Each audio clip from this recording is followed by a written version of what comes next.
और अब बात खुशहाल हरियाणा की करेंगे। इस शो के जरिए हम आपको बताएंगे कि कैसे मुख्यमंत्री मनोहर लाल के नेतृत्व में हरियाणा आगे बढ़ रहा है, देश की तरक्की में कैसे अपना योगदान दे रहा है।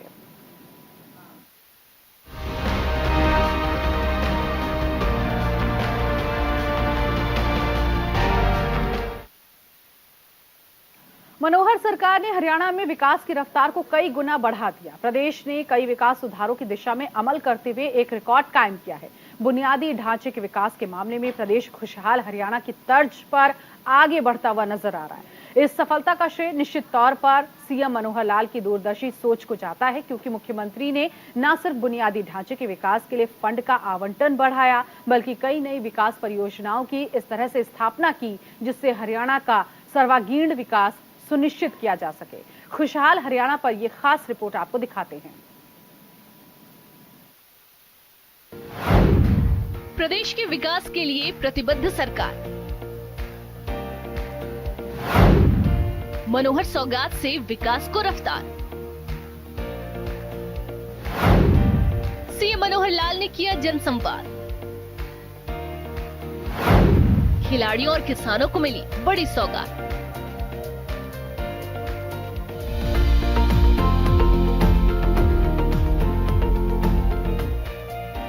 मुख्यमंत्री मनोहर लाल प्रदेश के विकास और खुशहाली के लिए प्रतिबद्ध है। इसके लिए प्रदेशवासियों को मनोहर लाल सरकार की तरफ से विकास योजनाओं की सौगात भी दी जा रही है।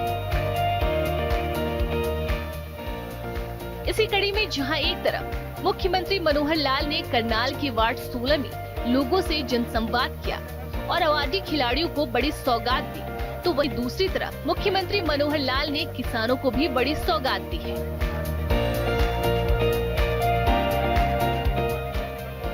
मुख्यमंत्री मनोहर लाल लगातार जनसंवाद के जरिए प्रदेशवासियों की समस्याओं को सुन रहे हैं और उनका समाधान भी कर रहे हैं।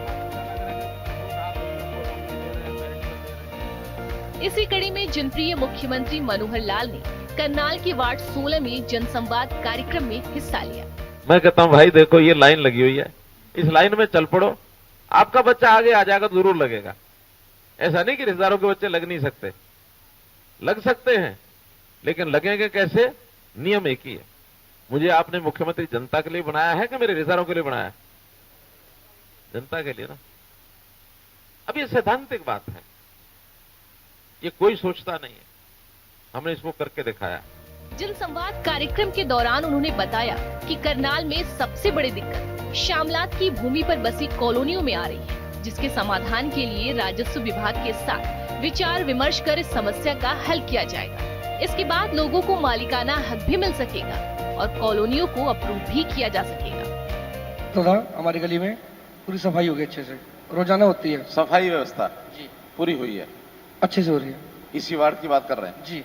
चलिए, सफाई व्यवस्था अच्छी हुई है तो इस काम के लिए मेयर से लेकर के और हमारे कमिश्नर और नीचे सब सफाई कर्मचारियों तक सबको मैं बधाई देता हूं, सबको बधाई। आपके टाइम पीरियड के अंदर जो सबसे अच्छा लगा, हम करनाल के किसी भी रोड से अंदर आते हैं, जीटी रोड से, तो ऐसे लगता है जैसे हम फॉरेन के अंदर आ रहे हैं। जैसे लिबर्टी चौक से अंदर आते हैं, आईटीआई चौक से अंदर आते हैं, सेक्टर 6 चौक से अंदर आते हैं, हर जगह से बहुत अच्छा लगता है। बहुत बढ़िया साफ सफाई, बीच में पेड़ पौधे, सब कुछ अच्छा है। और हमारे करनाल की एक मुख्य समस्या थी, घंटाघर के नजदीक पानी बहुत इकट्ठा होता था बारिशों में। आपकी सरकार आई है, वो समस्या बिल्कुल खत्म हो गई है।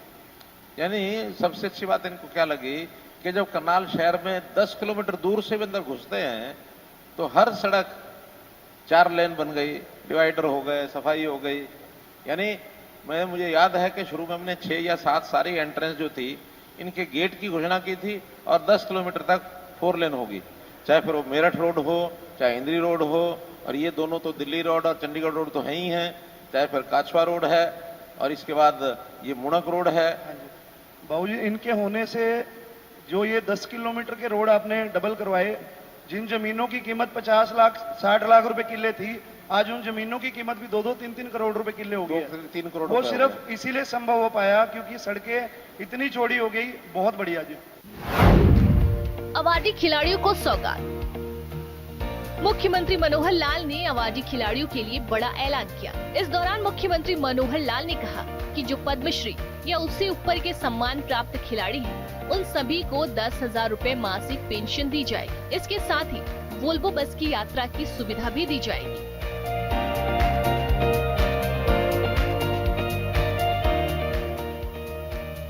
पद्मश्री अवार्डीज और इनसे ऊपर के जो पद्मश्री, पद्म विभूषण आदि जो भी है, उन सब हमने 10,000 रुपया मासिक, जैसे बाकी लोगों को पेंशन देते हैं, इनको भी 10,000 रुपया पेंशन देंगे। और यदि वो बस में ट्रेवल करना चाहेंगे तो वोल्वो की उनकी बस की फ्री यात्रा, ये भी मैं आज घोषणा करता हूँ। दोनों चीजें पद्मश्री, पद्म विभूषण, हाँ, उसी श्रेणी में और भी जो लोग होंगे, पद्म श्रेणी, पद्म विभूषण के नाते आगे भी और भी होंगे, उन सबको 10,000 रुपया। प्रदेशवासियों के लिए सौगातों की झड़ी लगाते हुए सीएम मनोहर लाल ने सोनीपत के गन्नौर में भी बड़ी घोषणा की और सोनीपत के गन्नौर में जीटी रोड के साथ 537 एकड़ में बन रही एशिया की सबसे बड़ी अंतर्राष्ट्रीय फल, फूल और बागवानी मार्केट में 2600 करोड़ रुपए से कराए जाने वाले कार्यों का शुभारंभ भी किया। इस दौरान मुख्यमंत्री मनोहर लाल ने कहा कि गन्नौर की बागवानी मंडी कृषि क्षेत्र के विकास में मील का पत्थर साबित होगी। ये जो मंडी है, इसका निर्माण कार्य अब शुरू हो जाने वाला है और आने वाले 2 वर्ष में इसका काम पूरा हो जाएगा। इसके निर्माण में जो पहले जमीन है या बाकी सब खर्चे हो चुके हैं, अभी इसके बाद भी 3,000 करोड़ रुपया और लगेगा, जिससे ये मंडी का काम जो है पूरा हो जाएगा। जैसे पहले हमारे कृषि मंत्री जी ने बताया है, हमारे एसीएस साहब ने बताया है कि इसमें कितना साइज बनेगा, क्या होगा, प्रोसेसिंग यूनिट बनेंगे, कोल्ड स्टोरेज होगा, वॉशिंग ग्रेडिंग इसकी सुविधा होगी, पैक हाउस, दुकान कम ऑफिस, यानी नीचे दुकान ऊपर ऑफिस भी लोग बना सकते हैं, उसका मल्टीप्लेक्स हॉल बनेगा, स्टार होटल होंगे, convention centre, big box retail, hyper market, warehouse, residential zone, petrol pump, service station, CNG, PNG, कितने ही काम इसमें लिखे हुए हैं जो पीपीपी मोड में बनाए जाएंगे। सरकार का खर्चा अलग है, लेकिन ये जो बाकी लोग करेंगे, ये कई हजार करोड़ रुपए का खर्च यहां करके करेंगे। और मैं तो ये कहूंगा, हम में से किसी ने भी, मेरे समेत जितनी मंडी की, बड़ी मंडी की कल्पना की गई है, हमने अभी तक अपने जीवन में देखी नहीं है, किसी ने नहीं देखी। विदेशों में बनी है बढ़िया बढ़िया मंडियां। तो ये जो मंडी बनेगी, न केवल भारत की बल्कि एशिया की सबसे बड़ी मंडी होगी, जिसका शिलान्यास करते हुए आज मुझे भी बहुत खुशी और आनंद हो रहा है। किसानों को मिली सौगात। इसके साथ ही मुख्यमंत्री मनोहर लाल ने गन्नौर में सब्जी उत्पादन से जुड़ने वाले किसानों को 5,000 रुपए प्रति एकड़ मदद की सौगात भी दी। मुख्यमंत्री मनोहर लाल ने कहा कि यहाँ मंडी में लगने वाली हर एक ईंट न केवल हरियाणा के बल्कि जम्मू कश्मीर से लेकर दिल्ली तक के किसान भाइयों और व्यापारियों को मजबूती प्रदान करेगी। सीएम मनोहर लाल ने कहा कि गन्नौर से सब्जियां बाहर भेजने के लिए गन्नौर रेलवे स्टेशन से जोड़कर ये अलग से रेलवे स्टेशन बनाया जाएगा और ऐसी व्यवस्था की जाएगी। इस दौरान मुख्यमंत्री मनोहर लाल ने कई अन्य जिलों के लिए मंजूर प्रोजेक्टों की आधारशिला भी रखी। दिल्ली के आसपास जितना सब्जी और फल होंगे, उतना किसान को भी लाभ होगा, उतना व्यापारी को भी लाभ होगा, उतना नागरिक को भी लाभ होगा। तो इसलिए मित्रों, भाइयों बहनों, इन कामों को आगे बढ़ाने के लिए हम सब काम करें। मैं तो ये कहूंगा कि इस मंडी के आगे बढ़ने से, जैसा मैंने बताया कि हमारा जो किसान है, दुनिया भर के बाजार में अपना सामान बेचने के लिए उसको बहुत बड़ा एक अवसर मिलेगा। और अभी तक जो धक्के खाता है, आसपास के किसान जो है आजादपुर जाकर के, यानी व्यापारी और जो बड़े व्यापारी वहां जाके बेचते हैं, उससे उनको छूट मिलेगी। और मैं केवल हरियाणा के लोगों को नहीं, मैं बधाई देना चाहता हूं हिमाचल प्रदेश, जम्मू कश्मीर, उत्तराखंड, पंजाब, वहां के किसान और व्यापारी भाइयों को, कि उनको भी एक बहुत बड़ा अवसर यहां मिलने वाला है यहां ला करके बेचने में। क्योंकि जितनी बड़ी मंडी है, हरियाणा तो इतनी सब्जी और फल शायद पैदा भी नहीं कर पाएगा। तो सब बाहर से भी आकर के यहां बेचेंगे, उसको भी हम स्वागत करेंगे, हमें रोजगार में लाभ होगा, हमारी आर्थिक स्थिति अच्छी होगी। और यहां से सब्जियां बाहर जाने के लिए, भेजने के लिए, जैसा पहले बताया कि 1 किलोमीटर दूर रेलवे लाइन है। जैसे आजादपुर के स्टेशन पर रैक भरे जाते हैं फलों के और सब्जियों के, उसी प्रकार से यहाँ 1 किलोमीटर दूर चाहे अलग से भी स्टेशन बनाना पड़े अथवा गन्नौर के स्टेशन का जोड़ करके और वहां पूरे सब्जी और फलों के रैक भर करके सारे देश में जाएं, इस प्रकार की व्यवस्था भी कराई जाएगी। व्यापारियों को इसका बहुत बड़ा एक लाभ ये होगा, ये उसका परिणाम होगा। भाइयों बहनों, छोटा प्रोजेक्ट नहीं है, ये बड़ा प्रोजेक्ट है। लगभग 500 एकड़ इस क्षेत्र के ऊपर ये प्रोजेक्ट बनने वाला है और एशिया में इतनी बड़ी मंडी कहीं नहीं है, कहीं नहीं है। हरियाणा में बहुत बड़ी मंडी बनने जा रही है। अभी तक उत्तर भारत का सारा फल और सब्जी का विक्रेता और क्रेता सब इकट्ठे होते हैं आजादपुर। आजादपुर की मंडी अपने आप में बड़ी मंडी है, लेकिन जिन लोगों को वास्ता पड़ा है वहां कुछ बेचने का या खरीदने का, वहां इतनी भीड़ हो जाती है कि हमारा जम्मू कश्मीर का व्यापारी, हमारा हिमाचल का व्यापारी, हमारा उत्तराखंड का व्यापारी, हरियाणा का, पंजाब का, चंडीगढ़ का, चाहे वो बेचने वाले हो चाहे खरीदने वाले हो, उनको अनुभव होता है कि वहां एक बार भीड़ में फंस गए तो घंटों घंटे निकल नहीं सकते। 24-24 घंटे भी कई बार उनकी बिक्री की बारी नहीं आती है। और फिर उत्पाद क्या है? उत्पाद सब्जी है या फल है। हम जानते हैं अनाज तो फिर भी 2 दिन, 10 दिन, महीना, 2 महीने नहीं बिकेगा तो अनाज का बिगड़ता कुछ नहीं है, लेकिन ऐसी सब्जी होती है जो शायद 24 घंटे में ही मुरझा जाती है, उसका उपयोग खत्म हो जाता है, उसका भाव गिर जाता है। कई फल ऐसे हैं 48 घंटे, 72 घंटे के बाद वो भी मुरझा जाते हैं। तो फल और सब्जी, इसके लिए खुला स्थान चाहिए, इसके लिए कोल्ड स्टोरेज चाहिए, इसके लिए खरीदने बिक्री करने वाले जो ट्रैफिक होता है, जो लोग आते हैं, उनके लिए खुला स्थान चाहिए, उनको ठहरने की जगह चाहिए, उनकी सब सुविधाएं चाहिए।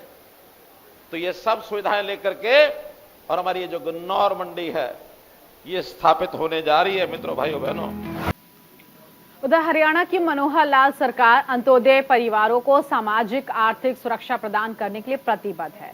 इसी कड़ी में सीएम मनोहर लाल ने गरीब परिवारों को बड़ी सौगात दी, जिसमें सीएम मनोहर लाल ने दीन दयाल उपाध्याय अंत्योदय परिवार सुरक्षा योजना यानी दयालु योजना के तहत पंक्ति में खड़े अंतिम व्यक्ति के आर्थिक और सामाजिक उत्थान के लिए कदम उठाया।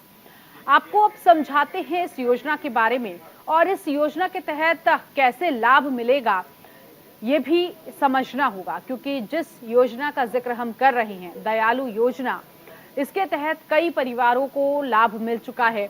सरकार की तरफ से ये योजना चलाई जा रही है और खुशहाल हरियाणा की तरफ एक और कदम सरकार ने उठाया है।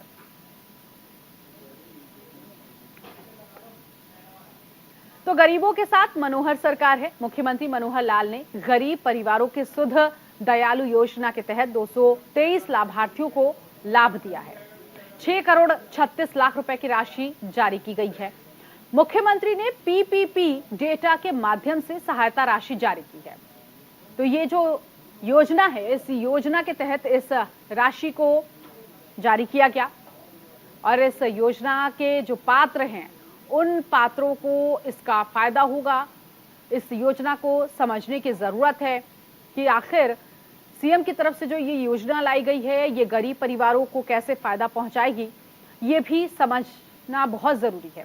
योजना का उद्देश्य पंक्ति में खड़े अंतिम व्यक्ति को लाभ पहुंचाना है। PMJJBY समेत कई योजनाओं के तहत मिलने वाली राशि भी इस योजना के अंतर्गत आती है। तो ये योजना, जिस योजना को लेकर कहा जा रहा है कि गरीब परिवारों को इसका फायदा होगा, सीएम मनोहर ये योजना लेकर गरीबों तक पहुंच रहे हैं, इस योजना के फायदे गिना रहे हैं। और अब इस योजना के लिए पात्र कौन है ये भी समझ लेते हैं। गरीब परिवारों में किसी भी मृत्यु होने पर किसी की भी इस योजना का लाभ उसे मिलेगा। दिव्यांग व्यक्ति को इस योजना का लाभ मिलेगा। इसके साथ ही साथ 70% से ज्यादा दिव्यांग होने पर भी आप इस योजना का फायदा ले सकते हैं। 1,80,000 रुपए तक आय वाले परिवार को इस योजना का लाभ मिलेगा, वो इसके पात्रता होते हैं। 5 से 12 साल तक के लोगों को 1 लाख रुपए की राशि मुहैया कराई जाएगी। 12 से 18 साल तक के लोगों को 2 लाख रुपए की राशि दी जाएगी। इसके अलावा जैसे ही उम्र 18 से 25 साल की होगी तो उन लोगों को 3 लाख रुपए की राशि जो है वो इस योजना के अंतर्गत दी जाएगी, वो इसके लाभार्थी होंगे। योजना के 2 श्रेणी में सुझाव के बाद बदलाव भी किया गया है। पहले 25 से 40 साल को 5 लाख रुपए दिए जाते थे, अब 25 से 45 साल तक के व्यक्ति को 5 लाख रुपए दिए जाएंगे। तो इस योजना में उम्र जो है वो बढ़ा दी गई है और अब ऐसे में 40 से 60 साल तक के व्यक्ति को पहले 2 लाख रुपए मिलते थे, अब 45 से 60 साल तक के व्यक्ति को 3 लाख रुपए दिए जाएंगे, यानी कि यहाँ पर 1 लाख रुपए की राशि जो है वो बढ़ा दी गई है। और चलिए इसी के साथ इस बुलेटिन में अभी के लिए बस इतना ही। नमस्कार।